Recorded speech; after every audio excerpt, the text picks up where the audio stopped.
3 menit yang lalu. Jadi P3 juga setuju. Nasdem tidak ada informasi. Demokrat juga nggak ada informasi, tidak menyatakan setuju atau tidak.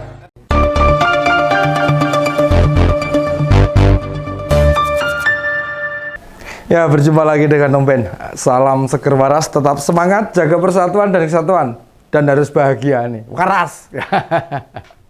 Partai Demokrat dan Partai Nasdem tidak ikut andil dalam pengambilan keputusan tentang biaya haji ini. Ini tercermin dalam rapat kerja Komisi 8 DPR dengan Kementerian Agama. Padahal rapat itu untuk mengambil keputusan tentang biaya haji tahun depan. Kalau PKS sudah pasti, sudah jelas menolak kenaikan biaya haji ini. Sedangkan fraksi lainnya setuju, padahal kita tahu lah, haji itu urusan penting dalam kehidupan masyarakat Indonesia, terutama bagi umat Islam. Abstennya dua partai itu tentu menimbulkan pertanyaan. Kenapa? Atau kemana mereka? Agenda sidang wakil rakyat ini kan bukan dadakan, tidak sekonyong-konyong, bukan pula diam-diam. Nyatanya nih, partai Pak Paloh dan Mas Ahaye bisa-bisanya loh tidak ada yang mewakili sama sekali. Acara itu pun bermakna penting menentukan kesepakatan bersama soal biaya haji. Memang benar, keputusan yang diambil masih dibawa ke pleno DPR. Namun bila ada keberatan atau ketidaksetujuan, bisa diperdebatkan di rapat komisi itu, sehingga saat paripurna tidak membutuhkan pertentangan lagi. Baik Demokrat dan atau Nasdem butuh diklarifikasi ya.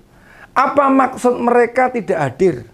Sebenarnya fraksi P3 juga pamit, namun memberitahu pimpinan sidang, sehingga tidak ada masalah.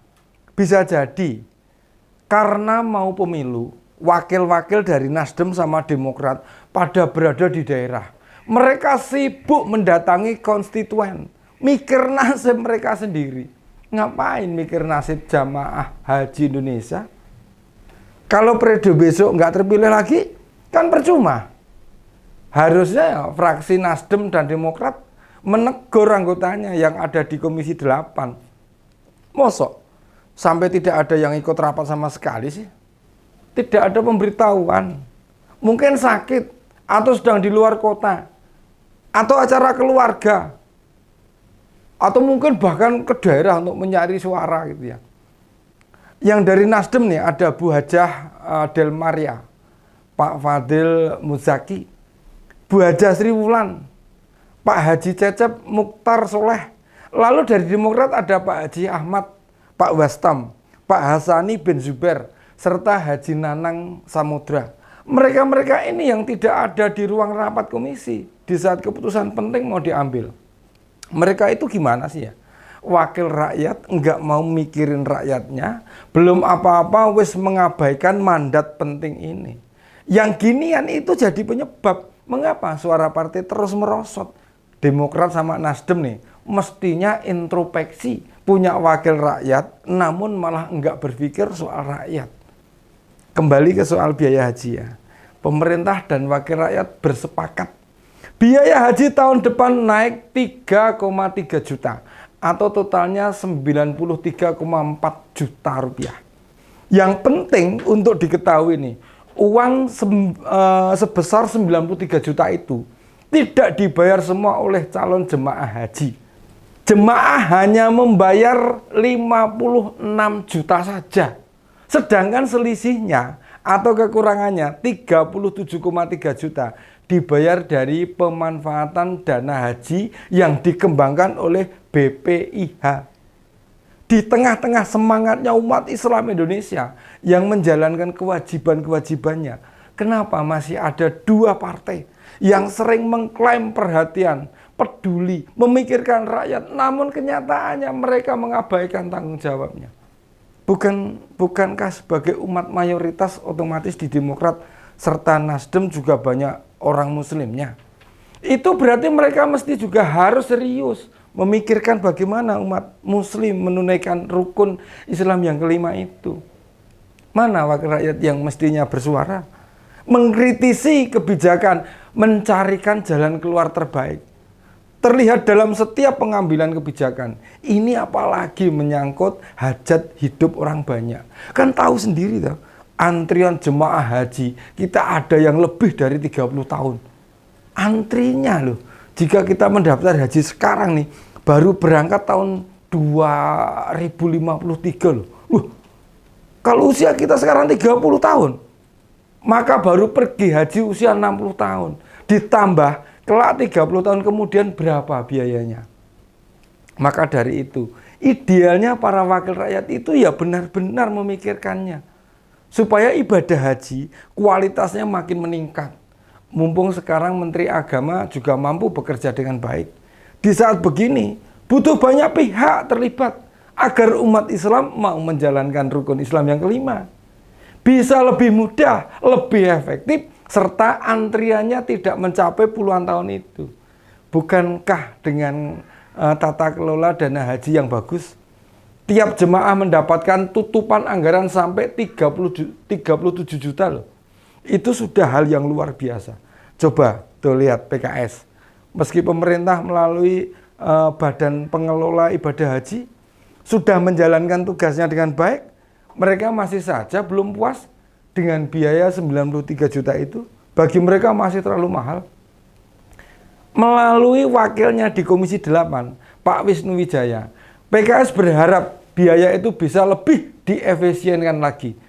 Bahasa mudahnya ya masih bisa ditekan lah. Sehingga lebih terjangkau. Misalnya nih, biaya penerbangan durasi haji. Atau meniadakan komponen yang tidak penting, menghilangkan kegiatan yang tidak relevan.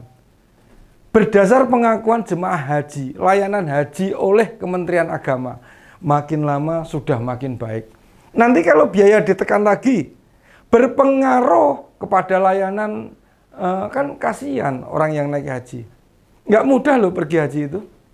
Yang diperlukan bukan hanya kesiapan mental, dana, namun juga layanan selama proses haji bakal mempengaruhi jemaah haji.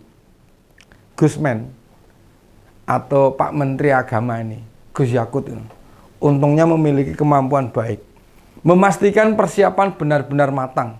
Tahun lalu, saat di sana ada masalah, wah keren banget tuh. Langsung saja melabrak pihak Arab Saudi. Belas nggak ada takut-takutnya sama sekali. Menteri Agama memahami, selama perjalanan haji jemaah butuh konsentrasi. Makanya beliau memastikan semua layanan mesti berjalan baik. PKS sempat menyoroti zonasi pemukiman jemaah kita. Supaya dihilangkan, padahal selama ini kan sudah baik. Gus Yakut juga menambahkan formula komponen biaya haji itu menyeimbangkan beban jemaah dengan nilai manfaat BPIH. Ada prinsip-prinsip yang mesti dijaga, termasuk juga jemaah tahun-tahun berikutnya. Pemerintah sendiri sejatinya mengusulkan biaya haji 105 juta. Namun wakil rakyat tidak ada yang sepakat, sehingga diambil jalan tengah biaya haji sebesar 93 juta.